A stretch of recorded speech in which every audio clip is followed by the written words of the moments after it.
নমস্কার। পঞ্চায়েত ট্যাক্স বা পঞ্চায়েত চৌকিদারি ট্যাক্স আপনি অনলাইনে কিভাবে পেমেন্ট করবেন এবং অনলাইনে পেমেন্টের পর আপনি রিসিপ্ট কিভাবে ডাউনলোড করবেন, সেই পদ্ধতি আপনি এই ভিডিওতে দেখতে পাবেন।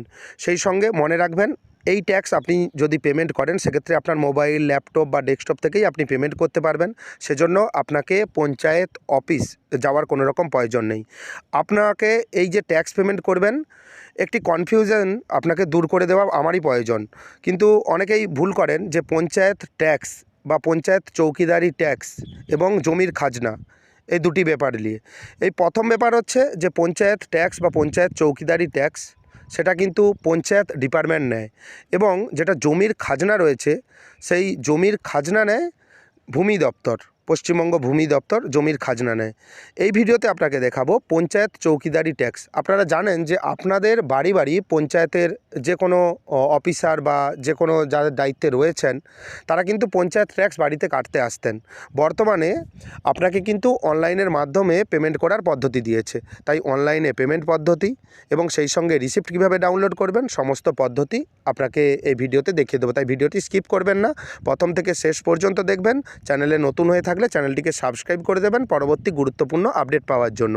এবং আপনি যদি জমির খাজনা দিতে চান সেক্ষেত্রে জমির খাজনা আপনি কিভাবে দেবেন সেই সম্বন্ধে ভিডিও আমার চ্যানেলে অলরেডি রয়েছে, আমি আই বটনে লিঙ্ক দিয়ে রাখবো। আপনি দেখে কিন্তু জমির খাজনাও পেমেন্ট করে দিতে পারবেন। West Bengal panchayat property tax অর্থাৎ পিআরডি ট্যাক্সের অফিসিয়াল ওয়েবসাইট ভিজিট করবেন। অনেকে আমরা চৌকিদারি ট্যাক্স বলে থাকি, এবং এই ওয়েবসাইটের লিঙ্ক আমি ডেসক্রিপশন বক্সে প্রোভাইড করে দেবো। ওয়েবসাইটটি হলো prdtax.wb.gov.in, এবং এখানে প্রথমে আপনাকে ট্যাক্স পেমেন্ট করার জন্য অ্যাসেন্স নাম্বার জানতে হবে। দেখুন, যদি আপনার কাছে অ্যাসেন্স নাম্বার থাকে প্রথম দেখবেন সিলেক্ট বাই অ্যাসেন্স নাম্বার ফোন নাম্বার। এখানে আপনি অ্যাসেন্স নাম্বার এবং ফোন নাম্বার দিয়ে সার্চ করতে পারেন যদি আপনার কাছে অ্যাসেন্স নাম্বার থাকে। যদি না থাকে কি করবেন, সেজন্য বিকল্প ব্যবস্থা রয়েছে। সবার তো অ্যাসেন্স নাম্বার জানা সম্ভব নয়, সেজন্য আপনি কি করবেন, সিলেক্ট ডিস্ট্রিক্ট একটি অপশান দেখতে পাচ্ছেন, এখানে আপনি সিলেক্ট ডিস্ট্রিক্ট যে অপশান এখানে আপনি ক্লিক করবেন। সিলেক্ট ডিস্ট্রিক্ট অপশানে ক্লিক করার সঙ্গে সঙ্গেই আপনাকে ডিস্ট্রিক্ট বা জেলা সিলেক্ট করে নিতে হবে। আপনি ক্লিক করলেন, ক্লিক করার সঙ্গে সঙ্গেই দেখবেন এখানে জেলার লিস্ট ওপেন হয়ে গেছে। এখান থেকে আপনার জেলা আপনি সিলেক্ট করবেন। তারপর দেখবেন সিলেক্ট ব্লক, এখান থেকে আপনার ব্লক সিলেক্ট করলেন। ব্লক সিলেক্ট করে নেওয়ার পর সিলেক্ট গ্রাম পঞ্চায়েত, আপনার গ্রাম পঞ্চায়েতের নাম এখান থেকে আপনি কিন্তু সিলেক্ট করে নেবেন এবং সঠিক তথ্য সিলেক্ট করবেন। তা না হলে দেখবেন ডিটেলস ঠিকঠাক দেখাবে না। এখানে ওনার নেম, আপনার নাম এখানে দেবেন, পদবি দেওয়ার দরকার নেই। নামের প্রথম 3টি অক্ষর বা 4টি অক্ষর দেবেন, এবং গার্ডিয়ান নেম আপনার বাবার নাম বা স্বামীর নাম যেটা আপনার বর্তমান ট্যাক্সে রয়েছে সেটা আপনি দেবেন, কিন্তু পদবি দেওয়ার এখানে কোনো রকমভাবে দরকার নেই। এবং নিচে দেখবেন সার্চ ইওর প্রপার্টি একটি অপশান রয়েছে, আপনি সার্চ ইওর প্রপার্টি অপশানে ক্লিক করবেন। সার্চ ইওর প্রপার্টি অপশানে ক্লিক করার সঙ্গে সঙ্গেই দেখবেন এখানে আপনি রেজাল্ট দেখতে পাবেন, সার্চ রেজাল্ট। আপনি যেই নাম দিয়েছেন সেই রিলেটেড নাম কিন্তু এখানে দেখতে পাবেন, এবং বাম দিকে অ্যাসেন্স নাম্বার দেখতে পাবেন, সংসদ নাম্বার দেখতে পাবেন, আপনার নাম দেখতে পাবেন, আপনার গার্ডিয়ান নেম দেখতে পাবেন, কত টাকা ডিমান্ড করেছে বা কত টাকা আপনাকে পেমেন্ট করতে হবে সেটা আপনি এখান থেকে দেখতে পাবেন। এখানে আপনাকে বুঝে নিতে হবে যে আপনার অ্যাসেন্স নাম্বার কোনটা, সেজন্য আপনার অ্যাড্রেস, আপনার নাম এবং আপনার বাবার নাম, সংসদ নাম্বার আপনি একটু মিলিয়ে নেবেন। এখানে মিলিয়ে নেওয়ার একটাই উদ্দেশ্য হলো আপনার নামে আপনার পঞ্চায়েতে আরও অনেক মানুষ বসবাস করতে পারেন, সেজন্য আপনি আপনার তথ্য এখান থেকে মিলিয়ে নেবেন। এবং দেখেন যদি আপনার ডিউ থাকে সেক্ষেত্রে কিন্তু এখানে অ্যামাউন্ট শো হবে ডিমান্ডের জায়গায়। যদি না আপনার ডিউ থাকে এখানে কিন্তু ডিমান্ডের জায়গায় জিরো শো হবে।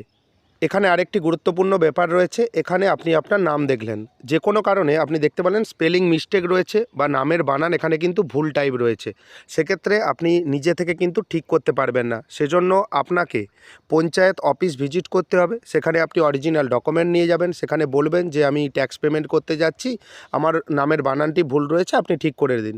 ওনারা কিন্তু ঠিক করে দেবেন। ট্যাক্স পেমেন্ট করার জন্য অ্যাকশন বটন রয়েছে, এখানে আপনি ক্লিক করবেন। ক্লিক করার সঙ্গে সঙ্গেই দেখবেন লগ ইন সাইন আপ একটি অপশান রয়েছে। প্রথমত আপনাকে আপনার এখানে 10 সংখ্যার যে মোবাইল নম্বর রয়েছে সেই মোবাইল নম্বর এখানে ইনপুট করতে হবে এবং মোবাইল নম্বরটি সঙ্গে রাখবেন, কারণ ওটিপি আসবে, ওটিপি অথেন্টিকেট আপনাকে কিন্তু করতে হবে। এখানে নিচে দেখতে পাবেন লগ ইন নাও অপশানে ক্লিক করতে হবে এবং লগ ইন নাও অপশানে ক্লিক করার সঙ্গে সঙ্গেই দেখবেন এখানে একটি ফর্ম ফিল আপ করতে হবে। প্রথমেই দেখবেন ডিস্ট্রিক্ট, এখান থেকে আপনার জেলার নাম সিলেক্ট করবেন, তারপর দেখবেন সিলেক্ট ব্লক, এখান থেকে আপনার ব্লকের নাম সিলেক্ট করবেন, তারপর দেখতে পাচ্ছেন গ্রাম পঞ্চায়েত, এখান থেকে আপনি আপনার গ্রাম পঞ্চায়েতের নাম সঠিকভাবে সিলেক্ট করে দেবেন। এরপর আপনাকে ফার্স্ট নেম এবং লাস্ট নেম দিতে হবে। প্রথমে দেখতে পাবেন ফার্স্ট নেম, আপনার নামের প্রথম নাম এখানে দেবেন, তারপর দেখতে পাবেন লাস্ট নেমের জায়গায় আপনার পদবি দিয়ে দেবেন এবং স্পেলিং মিস্টেক করবেন না, সঠিকভাবে আপনার নামের বানান লিখবেন এবং তারপর দেখতে পাবেন ইমেল আইডির একটি জায়গা রয়েছে, এন্টার ইমেল। আপনার দেখবেন মোবাইলে একটি স্মার্টফোন যদি ব্যবহার করেন, একটি ইমেল আইডি সবার ফোনে রয়েছে, এখানে কিন্তু ইমেল আইডি আপনি দিয়ে দেবেন। ইমেল আইডি দেওয়ার পর নিচে দেখতে পাবেন যে ক্রিয়েট অ্যাকাউন্ট একটি অপশান রয়েছে, ক্রিয়েট অ্যাকাউন্ট অপশানে ক্লিক করবেন।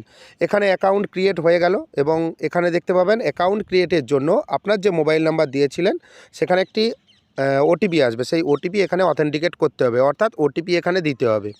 এখানে ওটিপির ভ্যালিডিটি 5 মিনিটের মধ্যে আপনাকে ওটিপি দিতে হবে। ওটিপি আপনি এখানে দিলেন, দেওয়ার পর ভেরিফাই ওটিপি অপশানে ক্লিক করবেন। ভেরিফাই ওটিপি অপশানে ক্লিক করার সঙ্গে সঙ্গে কিছুক্ষণ সময় নেবে, আপনি অপেক্ষা করবেন। দেখতে পাবেন যে আপনার এখানে প্রোফাইল ওপেন হয়ে গেছে। প্রথমেই দেখবেন মোবাইল নম্বরের একটি জায়গা রয়েছে, এন্টার মোবাইল নাম্বার, এখানে আপনার 10 সংখ্যার মোবাইল নাম্বার দেবেন এবং এখানে আপনার যাবতীয় ডিটেলস রয়েছে, আপনার কী টাইপের বাড়ি রয়েছে, আপনার বাড়ির এই মুহূর্তে মার্কেট ভ্যালু কত রয়েছে, সমস্ত তথ্য আপনি এখানে দেখতে পাবেন। এই রেজিস্ট্রেশন আপনাকে কিন্তু ট্যাক্স পেমেন্টের প্রথমবারই করতে হবে, দ্বিতীয়বার আপনি যদি ট্যাক্স পেমেন্ট করেন নেক্সট ফিনান্সিয়াল ইয়ারে সেক্ষেত্রে কিন্তু এই রেজিস্ট্রেশনটি করতে হবে না।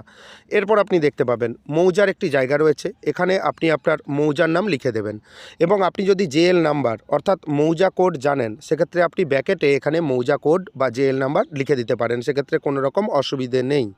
এবং তারপর দেখতে পাবেন খতিয়ান নাম্বার, এখানে আপনি আপনার খতিয়ান নাম্বার এন্টার খতিয়ান নাম্বারের জায়গায় আপনি লিখে দেবেন। এবং অনেকের নামে জায়গা পত্র নেই বা জায়গা জমি নেই, সেক্ষেত্রে তার বাবার নামে হয়তো জায়গা রয়েছে বা দাদুর নামে জায়গা রয়েছে, সেই খতিয়ান নম্বর আপনি কিন্তু লিখে দিতে পারেন, সেক্ষেত্রেও অসুবিধা কোনো রকমভাবে হবে না। এবং তারপর দেখবেন প্লট নম্বর, যেই জায়গায় আপনি এই মুহূর্তে বসবাস করছেন সেই জমির ক্লাসিফিকেশন, বাস্তু জমি হতে পারে, জল জমি হতে পারে, কালা জমি হতে পারে, সেই দাগ নম্বর এখানে কিন্তু লিখে দেবেন। তারপর আপনি দেখতে পাবেন WB রেসিডেন্সিয়াল কনজিউমার নম্বর, আপনার যদি মিটার থাকে, আপনার নামে যদি মিটার থাকে বা আপনার ফ্যামিলির আপনার দাদুর নামে, আপনার বাবার নামে, যার নামে মিটার থাকুক না কেন, যেই ইলেকট্রিসিটি আপনি ব্যবহার করছেন মিটার থেকে, সেই মিটারের কনজিউমার নাম্বার এখানে লিখে দেবেন। যদি না আপনি ইলেকট্রিসিটি ব্যবহার করেন সেক্ষেত্রে আপনি লিখে দেবেন, নট অ্যাপ্লিকেবল। এবং এখানে সমস্ত তথ্য আপনি দেখে নেবেন যে ঠিকঠাক আপনি ফিল করেছেন কি না। এবং তারপর দেখবেন আপডেট ডিটেলস একটি অপশান রয়েছে, আপনি আপডেট ডিটেলস অপশানে ক্লিক করবেন এবং আপনি যেই সমস্ত তথ্য দিলেন আপডেট ডিটেলসে যখন আপনি ক্লিক করবেন এই সমস্ত তথ্য কিন্তু পোর্টালে আপডেট হয়ে যাবে, পিআরডি ট্যাক্সের যে পোর্টাল রয়েছে সেখানে কিন্তু আপডেট হয়ে যাবে এবং কত টাকা আউটস্ট্যান্ডিং রয়েছে বা বাকি রয়েছে সেটাও আপনি দেখতে পাবেন। আপডেট ডিটেলস অপশানে ক্লিক করার সঙ্গে সঙ্গেই আপনি যে মোবাইল নাম্বার দিয়েছিলেন সেই মোবাইল নম্বরে একটি ওটিপি আসবে। ওটিপি দেখবেন এখানে ওটিপি দেওয়ার একটি জায়গা রয়েছে, ওটিপি নির্দিষ্ট জায়গায় দেবেন। দেওয়ার পর ডান দিকে দেখবেন একটি ভেরিফাই অপশান রয়েছে, ওটিপি আপনাকে ভেরিফাই করতে হবে। ওটিপি দেওয়ার পর ডান দিকে ভেরিফাই অপশানে ক্লিক করবেন। ভেরিফাই অপশানে ক্লিক করার সঙ্গে সঙ্গেই দেখবেন কিছুক্ষণ সময় নেবে, অপেক্ষা করবেন। আপনি যেই তথ্য দিয়েছেন সেই তথ্য কিন্তু সঠিকভাবে আপডেট হয়ে গেছে এবং হয়ে যাবে। এখানে আপনি দেখে নেবেন যে সমস্ত তথ্য ঠিকঠাক রয়েছে কিনা এবং টোটাল আউটস্ট্যান্ডিং কত টাকা পেমেন্ট করতে হবে এখানে দেখতে পাবেন। এখানে কোয়ার্টারলি হিসেব করে দেওয়া রয়েছে। আপনি ধরুন একটি কোয়ার্টার 1 পেমেন্ট করতে চান তাহলে কোয়ার্টার 1 চেকবক্সে আপনি ক্লিক করবেন। যদি আপনি সমস্ত পেমেন্ট করে দিতে চান সম্পূর্ণ ফিনান্সিয়াল ইয়ারে তাহলে আপনি সমস্ত চেকবক্সে ক্লিক করবেন। এভাবেই আপনি ক্লিক করে নেবেন। আমি রিকমেন্ড করব আপনি সমস্ত চেকবক্সে ক্লিক করে দেবেন, তাহলে পেমেন্ট একবারই আপনি করে দিলেন, সারা বছরের পেমেন্ট হয়ে যাবে। বাম দিকের যে চেকবক্স রয়েছে সেই চেকবক্স আপনার মতো আপনি সিলেক্ট করে দেবেন। সিলেক্ট করে দেওয়ার পর নিচে দেখবেন পে নাও একটি অপশান রয়েছে, আপনি পে নাও অপশানে ক্লিক করবেন। পে নাও অপশানে ক্লিক করার সঙ্গে সঙ্গেই এখানে দেখবেন একটি পেজ ওপেন হয়ে গেছে। এখান থেকে আপনি পেমেন্ট কিভাবে করবেন নিচে দেখবেন প্রসেস টু পে একটি অপশান রয়েছে, প্রসেস টু পে অপশানে ক্লিক করবেন। এখানে দেখবেন অনেকগুলি অপশান রয়েছে, কার্ড দিয়ে, ওয়ালেট, নেট ব্যাঙ্কিং দিয়ে পেমেন্ট করতে পারেন। সব থেকে সহজ পদ্ধতি, সবাই এখন ডিজিটাল পেমেন্টের বিভিন্ন রকম অ্যাপ ব্যবহার করেন, বিভিন্ন রকম রকম পদ্ধতিতে পেমেন্ট করেন, সেক্ষেত্রে আপনি ক্লিক টু স্ক্যান কিউআর একটি অপশন রয়েছে, এখানে আপনি ক্লিক করবেন, একটি কিউআর কোড আপনার কাছে ওপেন হয়ে যাবে। সেই ডিজিটাল পেমেন্ট যেখান দিয়ে করেন, আপনারা সবাই করেন ডিজিটাল পেমেন্ট, এটা আপনি স্ক্যান করে নেবেন। স্ক্যান করে নিলেন, স্ক্যান করে আপনি অ্যামাউন্ট পেমেন্ট করে দেবেন। পেমেন্ট করার সঙ্গে সঙ্গেই কিছুক্ষণ অপেক্ষা করবেন। আপনি পেজটি কোনোভাবেই কেটে দেবেন না বা পেজটি রিফ্রেশ করবেন না, সেক্ষেত্রে কিন্তু পেমেন্ট কিন্তু ফেলড হতে পারে, সেক্ষেত্রে আপনার সমস্যা হবে। দেখবেন অটোমেটিক্যালি কিন্তু কাজ হবে, আপনি শুধু অপেক্ষা করবেন এবং আপনি অপেক্ষা করার সঙ্গে সঙ্গেই দেখতে পাবেন পেমেন্ট সাকসেসফুল হয়ে গেছে এবং অটোমেটিক্যালি পিআরডি ট্যাক্সের যে অফিসিয়াল ওয়েবসাইট রয়েছে সেখানে চলে এসেছেন। এখান থেকে আপনি দেখবেন যে যেই পেমেন্ট রিসিপ্ট এখানে কিন্তু জেনারেট হয়ে গেছে। এখান থেকে আপনি ডাউনলোড অপশানে ডাউনলোড করে নিতে পারেন এবং আপনার যদি সিস্টেমে যদি প্রিন্টার অ্যাভেলেবেল থাকে, আপনি কিন্তু এটা প্রিন্ট করিয়ে নেবেন। এভাবেই আপনি খুব সহজেই অনলাইনের মাধ্যমে পঞ্চায়েত ট্যাক্স বা পঞ্চায়েত চৌকিদারি ট্যাক্স পেমেন্ট করে দিতে পারবেন। সেজন্য কোনোভাবেই আপনাকে পঞ্চায়েত অফিস ভিজিট করতে হবে না, আপনি অনলাইনের মাধ্যমে আপনার মোবাইল, ল্যাপটপ বা ডেস্কটপ থেকে এই কাজটি করে নিতে পারবেন। চ্যানেলে নতুন হয়ে থাকলে পরবর্তী গুরুত্বপূর্ণ আপডেট পাওয়ার জন্য চ্যানেলটিকে সাবস্ক্রাইব করে দেবেন। যদি ভিডিওটি ভালো লাগে ভিডিওটি লাইক করে দেবেন এবং বন্ধুদের মধ্যে বেশি বেশি করে শেয়ার করবেন। ভিডিওটি দেখার জন্য আপনাকে অসংখ্য ধন্যবাদ।